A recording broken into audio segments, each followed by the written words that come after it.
Halo guys, jumpa lagi dengan Pak Guru Toto. Semoga semuanya masih tetap sehat, tetap semangat, dan siap belajar. Oke, kali ini Pak Guru Toto akan membahas mengenai perbandingan trigonometri dalam koordinat kartesius. Siap belajar guys, jangan lupa juga subscribe di video Pak Guru Toto di YouTube channel ya. Baik, kita mulai dengan pendahuluan ya guys ya. Perbandingan trigonometri yang akan ditentukan adalah perbandingan trigonometri dari sudut yang dibentuk oleh sumbu X positif dan ruas garis OP, nanti lihat gambarnya ya, di mana O adalah titik pusat koordinat dan P adalah sembarang titik pada bidang kartesius. Oke. Nilai-nilai perbandingan trigonometri ini berlaku secara umum untuk setiap titik pada bidang kartesius. Pemahaman terhadap masalah ini merupakan dasar untuk memahami perbandingan trigonometri sudut-sudut yang berelasi di berbagai kuadran. Nanti kita lihat seperti apa gitu ya guys ya. Oke. Ini gambarnya ya guys ya. Ini sumbu X positif, ini titik P. Nanti ini kalau di sini ini berarti di kuadran pertama titik P A, B, nanti bisa juga di sebelah sini ya, atau di apa namanya kuadran 2, kuadran 3, kuadran 4 itu nanti. Oke ya. Kita mulai dengan yang sederhana saja. Oke. Nah, dari gambar ini kalau ditanya sinus alfa berarti kan demi, berarti depannya B, miringnya adalah R gitu. Oke, kemudian cos itu sami, samping per miring, A per R gitu ya. Kemudian tangan alfa itu adalah desam, depan per samping, B per A, seperti ini. Oke guys, di panjang ininya B, kemudian panjang di sininya A. Baik. Kemudian kalau ke tangan alfa ya tinggal di sepertangan gitu ya. Sepertangan berarti ini dibalik menjadi A per B. Sekan alfa itu sepercos, berarti ini R per A. Kemudian kosekan alfa itu sepersin, berarti R per B, seperti itu. Paham ya guys ya? Oke. Kita lihat contoh yang pertama guys. Jika titik P 4,3 dan alfa adalah sudut yang dibentuk oleh OP dengan sumbu X positif, tentukan perbandingan trigonometri dari sudut alfa. Oke. Kita lihat gambarnya ya guys, titik 4,3 itu 1, 2, 3, 4, kemudian 3-nya di sini ya. Berarti oke, kita lihat seperti itu.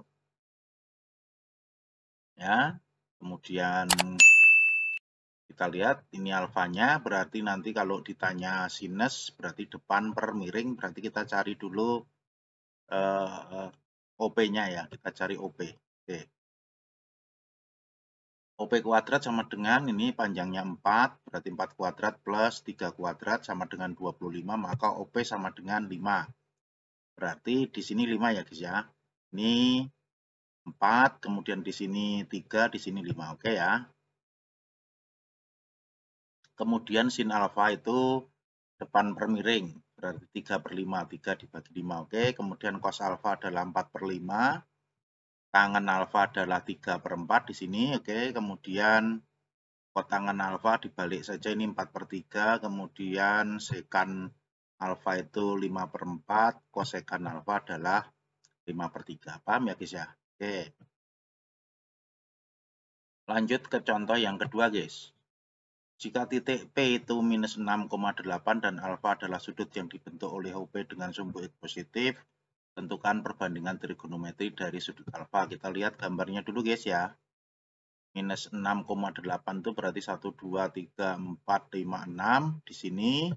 Kemudian 8-nya di sana. Oke, ini adalah titik P minus 6,8 ya. Kemudian kita gambar seperti itu alfanya ya, dari sini ke sana. Kemudian ini titik O-nya. Kita cari lagi titik OP, panjang OP ya. Berarti OP kuadrat itu adalah minus 6 kuadrat ditambah 8 kuadrat sama dengan 100. OP-nya adalah 10. Oke. Kemudian kita cari sinus alfa. Sinus alfa itu depannya 8, miringnya adalah 10. Berarti 8 per 10. Kemudian cos alfa itu sami ya, sampingnya tadi minus 6, ini lihat ya. Oke. Itu berarti minus 6 per 10 gitu ya. Berarti kosinus di kuadran kedua nanti adalah nilainya minus. Kemudian tangen tangan itu depan per samping berarti 8 per min 6, ini 8 per min 6 gitu ya guys ya. Kemudian kotangan itu dibalik saja ini menjadi min 6 per 8, kemudian sekan alfa itu cosnya dibalik saja menjadi 10 per min 6, kemudian kosekan alfanya adalah sinnya dibalik menjadi 10 per 8 seperti itu. Oke guys, paham ya? Berarti di kuadran 2 ini nanti sudutnya yang positif adalah sinus alfa dan kosekan alfa seperti itu. Paham guys? Baik. Lanjut ke contoh yang ketiga guys. Jika titik P-nya sekarang minus 4,6 ya. Kita lihat gambarnya ya guys ya. Oke. Gambarnya minus 4,6, ini minus 4, kemudian min 6-nya di sini 1, 2, 3, 4, 5, 6 ya. Oke. Kemudian kita buat garisnya. Kemudian sudutnya ya dari sini ke sana, oke. Kemudian kita buat garis bantunya ya, seperti itu. Kemudian kita cari panjang OP dulu guys. Itu minus 4 kuadrat ditambah minus 6 kuadrat sama dengan 52. OP itu akar 52 itu adalah 2 akar 13. Oke ya, di sini 2 akar 13. Kemudian kita cari sinus alfa ya, sinus alfa itu depannya tadi minus 6, kemudian miringnya adalah 2 akar 13 seperti ini ya. Jadi kalau dirasionalkan menjadi dikalikan akar 13 semua ya. Kemudian ini dibagi menjadi minus 3 akar 13 per 13 seperti itu. Oke guys. Kemudian cosnya itu sami, samping per miring ya. Sampingnya itu adalah minus 4 dibagi miringnya 2 akar 13, berarti ini nanti dibagi menjadi 2, ini minusnya di depan.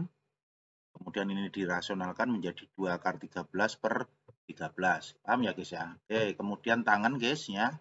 Tangan itu berarti depannya itu minus 6 per minus 4, berarti 3 per 2. Ini positif ya guys. Oke.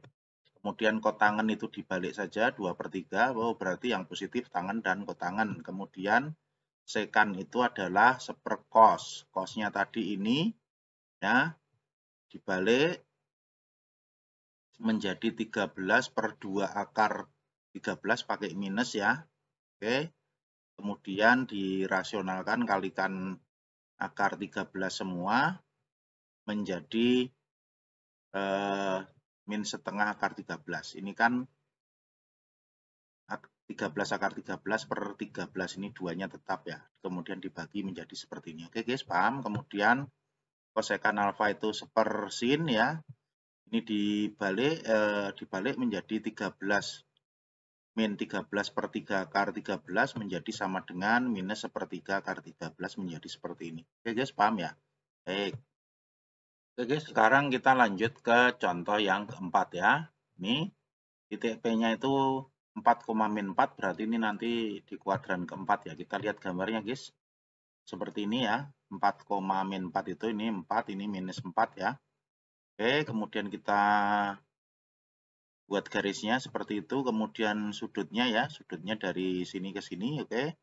Kemudian kita buat garis pertolongannya menjadi seperti itu ya. Kemudian kita cari OP-nya dulu.